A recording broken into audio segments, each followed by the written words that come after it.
ঝাড়খণ্ড ট্রিপের তৃতীয় সকাল। দিনটা ছিল একটা রবিবার। উশ্রী জলপ্রপাতের পর্ব চুকিয়ে এবার ভাতিন্ডার পথে। নামটা অনেকটা পাঞ্জাবি হলেও আসলে ভাতিন্ডা হলো একটা ঘোরার জায়গা, একটা দুরন্ত জলপ্রপাত, ঠিক একেবারে কলিয়ারির মাঝখানে। হ্যাঁ বন্ধুরা, ভাবতে খুব অবাক লাগে ভ্রমণবিলাসী মানুষের আকর্ষণের মধ্যমণি হয়ে দাঁড়িয়ে রয়েছে এরকম একটা জলপ্রপাত, তাও আবার কলিয়ারি অঞ্চলের ঠিক মাঝখানে। আর ট্যুরের শেষে এর সাথে দারুণ একটা উপরি পাওনা হলো শতাব্দী এক্সপ্রেসে করে হাওড়া পর্যন্ত একটি সুন্দর রেলযাত্রা।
সুপ্রভাত বন্ধুরা, আমি আপনাদের সুপ্রভাত জানাচ্ছি আজকে ধানবাদ থেকে।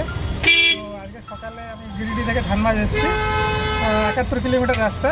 তো এখন আজ হলো রবিবার, প্রায় 11টা 15-এর মতো বাজে। আমি এখন দেখতে যাচ্ছি ধানবাদের আশপাশে যেসব দেখার জায়গাগুলো আছে। তো মেনলি আমি যাব দুটো জায়গাতে, যেরকম বলেছিলাম। সেরকম হলো একটা ভাতিন্ডা ওয়াটারফলস, আর একটা হলো তোপচাচি লেক। হ্যাঁ, এই দুটো জায়গা, তোপচাচি ড্যাম বা লেক। তো এখন হচ্ছে এটিএমের সন্ধানে যাচ্ছি।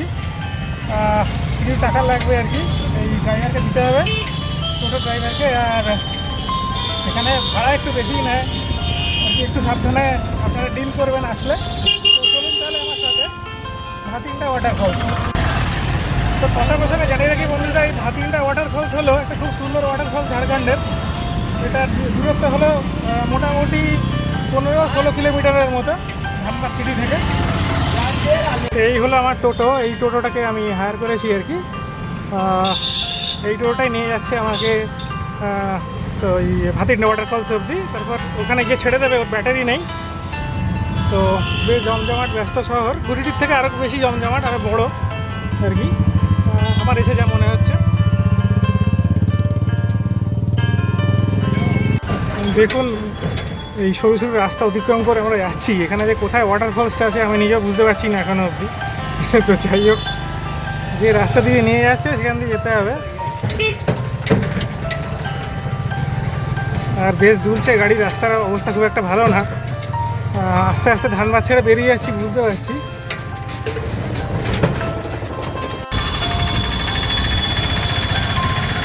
বন্ধুরা, অবশেষে এসে পৌঁছালাম আমরা ভাতিন্ডা ওয়াটারফলসের একেবারে দৌড়গোলায়। অনেকটা দূর অ্যাকচুয়ালি, বলে হয়তো 14 কিলোমিটার লেখা থাকে, বাট অ্যাকচুয়ালি 14 কিলোমিটার না, অনেকটা বেশি। বিরাট বড় ওয়াটারফলসটা। ক্রমশ আমি নিচের দিকে যাচ্ছি। এখানে একটা কার পার্কিং জোন মতো করা আছে, দেখুন এই যে এখানে কার পার্কিং জোনটা। তো এখানে সব গাড়ি দাঁড় করা। এখানে কিন্তু কোনো মানে এমনি শেয়ার গাড়ি আসে না, এখানে গাড়ি বুক করে আসতে হবে। আমি যেমন এসেছি, আমার টোটোটা পেছনে দাঁড় করানো হয়েছে, এই লাল গাড়িটা, এটা আমাদের। তো নিল 1000। শুরুতে মনে হয়েছিল যে বেশি টাকা নিচ্ছে, মনে হলো যে ডিস্টেন্সটা বেশ ভালোই, ঠিকঠাকই টাকা নিচ্ছে। এখান থেকে দেখা যাচ্ছে উপর থেকে নিচে ওই যে ওয়াটারফলসটা। হ্যাঁ, ওই নিচে ওয়াটারফলসের কাছেই যাব। আমি বিবরণ দেবো এখানে কীভাবে তৈরি হলো এই ওয়াটারফলসটা, সব কিছু। এই রাস্তাটা দিয়ে যেতে হবে, নামছি ক্রমশ নিচে।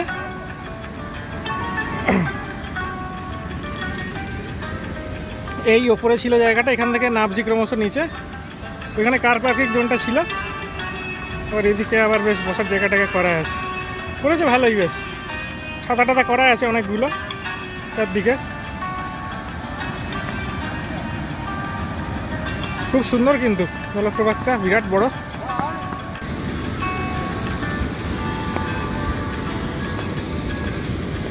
দেখুন বন্ধুরা, ঠিক সামনেই রয়েছে ভাতিন্ডা জলপ্রপাত।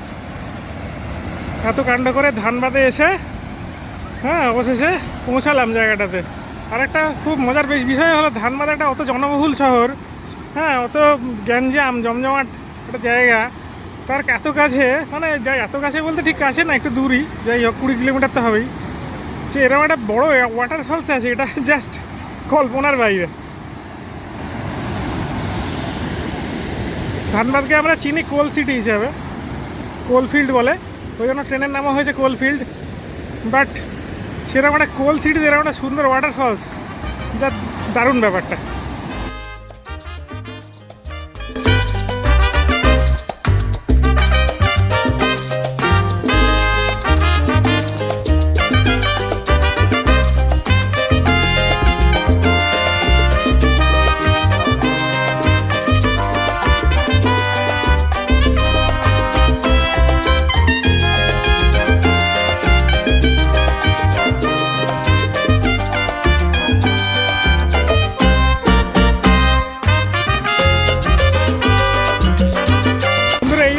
দেখুন কিরকম স্টেপ বাই স্টেপ নেমে আসছে, উপর থেকে কিরকম স্টেপ বাই স্টেপ নামছে ওয়াটারফলসটা ক্রমশ নিচের দিকে।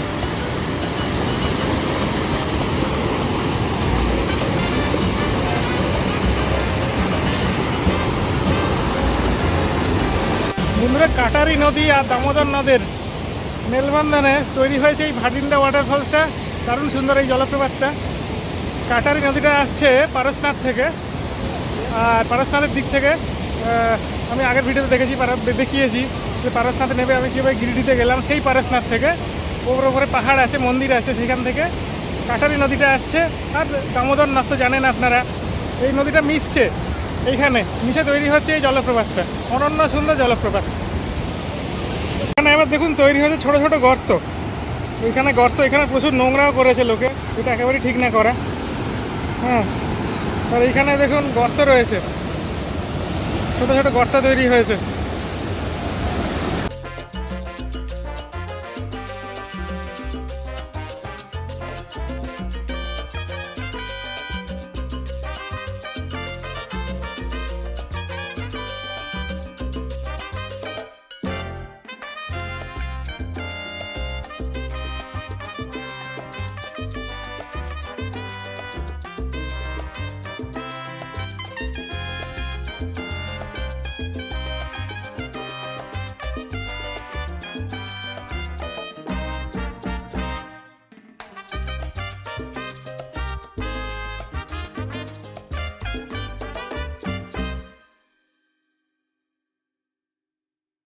তো বন্ধুরা, জলপ্রপাতের রাজ্য হলো ঝাড়খণ্ড।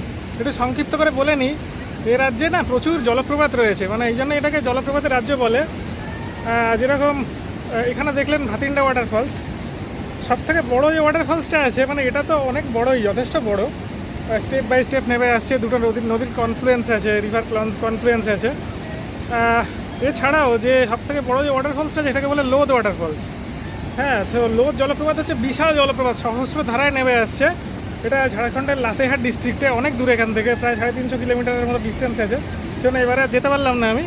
তো লোদ জলপ্রপাত হচ্ছে সবথেকে বড় উঁচু জলপ্রপাত ঝাড়খণ্ডের, নেতারহাটের কাছে। এছাড়া নেতারহাটে 2-3টা জলপ্রপাত আছে, যেরকম আপার ঘাগরি আছে, লোয়ার ঘাগরি আছে। আমি এর আগের ভিডিওতে দেখিয়েছি উশ্রী জলপ্রপাত। তো উশ্রী হচ্ছে উশ্রী নদীর ওপরেই, কী বলে, এখান থেকে অ্যাপ্রক্সিমেটলি 75 কিলোমিটার 80 কিলোমিটারের মতো ডিস্টেন্স দূরে। আর এটা যেটা দেখলেন, এই জলপ্রপাতটির নাম হলো ভাতিন্ডা জলপ্রপাত। নামটা মজার, পাঞ্জাবি নাম, বাট অবস্থিত ঝাড়খণ্ডে, ঠিক আছে। তো এটা হলো ব্যাপারটা। আর এছাড়াও আরও রয়েছে, যেমন রাঁচির পাশে রয়েছে 3টি বিখ্যাত জলপ্রপাত, হুন্ডরু, দশম আর জোনহা, ঠিক আছে। এই 3টা জলপ্রপাত রয়েছে রাঁচির ওখানে। এরকম করে ছড়িয়ে ছিটিয়ে রয়েছে। আরেকটা জলপ্রপাতের কথা বলতে ভুলে যাচ্ছি, সেটা হলো হিবনি ফলস, ঠিক আছে। তার উপরে আমার একটা ভিডিও আছে, ওটা হচ্ছে চক্রধরপুরের কাছে, ওটাও ঝাড়খণ্ডে।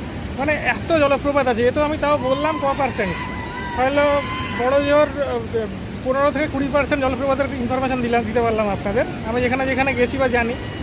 তো এছাড়াও রয়েছে অজস্র জলপ্রপাত, এটা ছেড়ে যেতে ইচ্ছা করছে না বন্ধুরা, কিন্তু খুব গরম আছে আজকে এখানে। বলছে হঠাৎ করে হিউমিডিটি বেড়ে গেছে লাস্ট 2-3 দিন ধরে, একটু একটু বৃষ্টি হয়েছে এবং যার ফলে হিউমিডিটি বেড়ে গেছে। তার আগে শুকনোই থাকি, সব এরিয়াগুলো শুকনো এরিয়া, কিন্তু এত হিউমিডিটি কলকাতার মতো লাগছে আমার পুরো।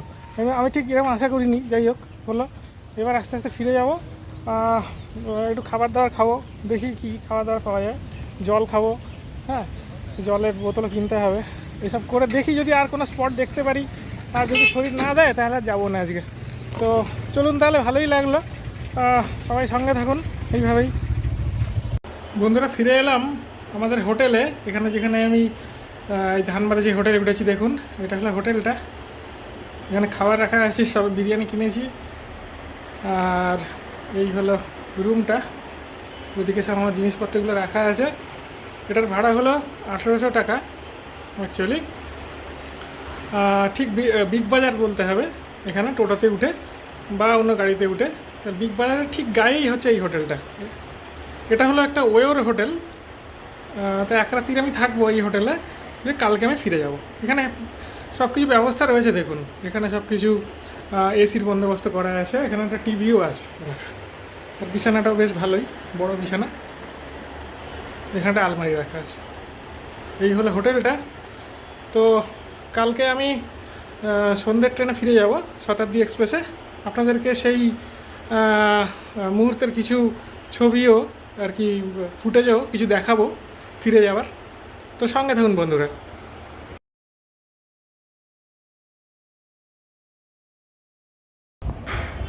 ভাতিন্ডা ওয়াটারফলস ভ্রমণ শেষ করে ঝাড়খণ্ড ট্যুর এবার শেষের পথে। শেষবেলায় এসে বান ভাসিওর উপক্রম, কারণ ধানবাদে শুরু হয়েছিল মুষলধারে বৃষ্টি। শেষে তোপচাচি লেক আর যেতে পারিনি।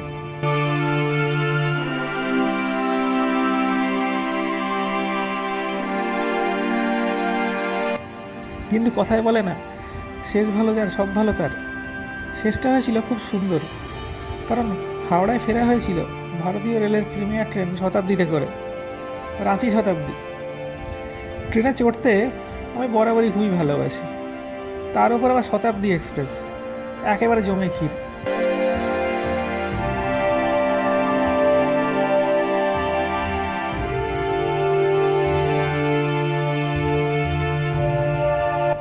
মৃদুবন্ধ এসির হাওয়া আর তার সাথে কফির কাপে চুমুক রেলযাত্রার আনন্দকে অন্য মাত্রা দিয়েছিল।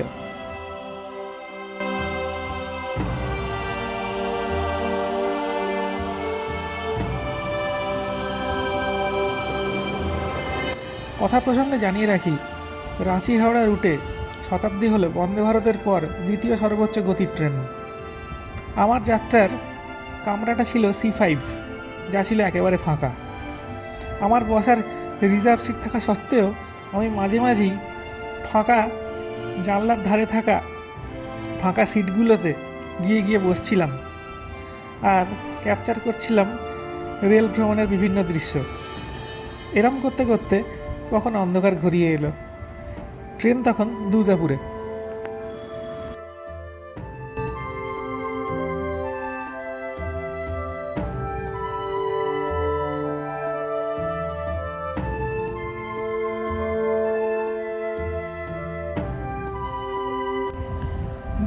কিলোমিটার এই গতিপথে পড়ে বিভিন্ন স্টেশন, যেমন বরাকর, আসানসোল, ওয়ারিয়া, অন্ডাল, রানীগঞ্জ, দুর্গাপুর, তালিত, বর্ধমান, শক্তিগড়, মশাগ্রাম, কামারকুণ্ডু, ডানকুনি, বালি, হাওড়া।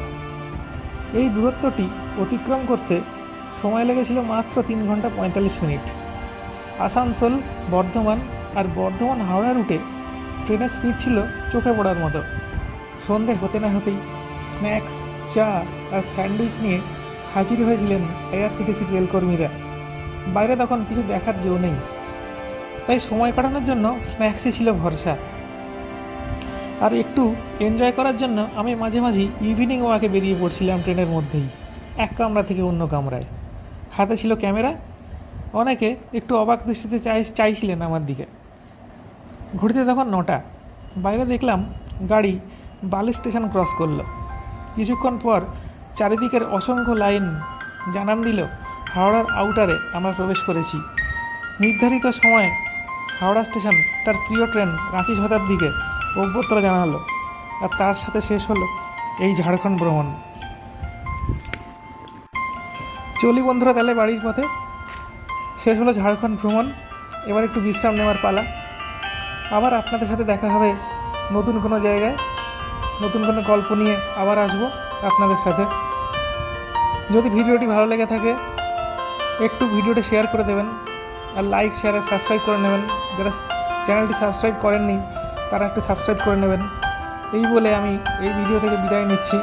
সবাই ভালো থাকবেন, সুস্থ থাকবেন, আর দেখতে থাকবেন এই চ্যানেলটি।